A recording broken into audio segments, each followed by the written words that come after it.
بسم اللہ الرحمن الرحیم۔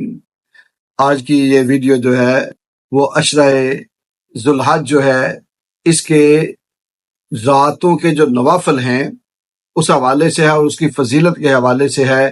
یہ بہت زیادہ فضیلت والی راتیں ہیں اور اس میں جو نوافل پڑھتے ہیں ان کی بھی بہت زیادہ اللہ رب العزت نے فضیلت رکھی ہے۔ حضرت مولا علی شیر خدا رضی اللہ تعالیٰ عنہ اس حدیث کو روایت کرتے ہیں اور نبی رحمت صلی اللہ علیہ وسلم کے اس فرمان کو شیخ عبد القادر جیلانی حسنی حسینی رضی اللہ تعالیٰ عنہ آپ نے غنیۃ الطالبین میں نقل کیا، صفحہ نمبر 504 پر یہ حضور کا فرمان آپ نے نقل کیا ہے۔ میں آپ کے سامنے ان راتوں کے نوافل اور اس کی فضیلت جو ہے وہ عرض کرتا ہوں۔ عشرہ ذوالحج آ جائے تو حضور صلی اللہ علیہ وسلم نے فرمایا عبادت کی کوشش کیا کرو۔ ذوالحج کے عشرے کو اللہ رب العزت نے بزرگی عطا فرمائی ہے۔ اس عشرے کی راتوں کو بھی وہی عزت دی ہے جو اس کے دنوں کو عزت حاصل ہے۔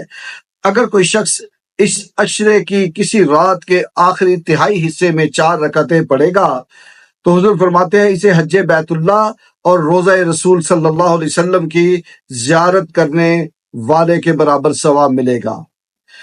اللہ رب العزت سے وہ جو کچھ مانگے گا اللہ رب العزت اسے عطا فرمائے گا۔ نماز کی ترکیب اس طرح ہے، اس کا طریقہ یہ ہے کہ ہر رکعت میں سورہ فاتحہ کے بعد سورہ فلق اور سورہ ناس ایک بار اور سورہ اخلاص اور آیت الکرسی 3 بار پڑھیں۔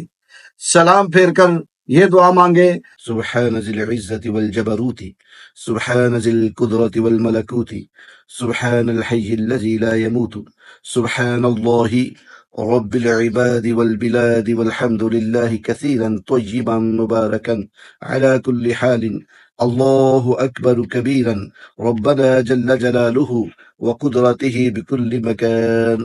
اس دعا کے بعد جو دعا کرو اللہ رب العزت اسے قبول فرماتے ہیں۔ سبحان اللہ۔ ایسی نماز اگر کوئی اس عشرے کی ہر رات میں پڑھے تو اللہ رب العزت اسے جنت الفردوس میں جگہ عطا فرمائے گا اور اس کے سب گناہ معاف کر دے گا۔ پھر اسے کہا جائے گا اب نئے سرے سے عمل شروع کر۔ اگر عرفہ کے دن روزہ رکھے اور عرفہ کی رات کو بھی نماز پڑھے اور یہی دعا کرے اور اللہ رب العزت کے حضور میں زیادہ سے زیادہ تضرع اور زاری کرے تو ارشاد باری تعالیٰ ہے اے میرے فرشتوں میں نے اس بندے کو بخش دیا اور اسے حاجیوں میں شامل کر دیا۔ فرشتے اللہ کی اس عطا سے بے حد مسرور ہوتے ہیں اور اس بندے کو بشارت دیتے ہیں۔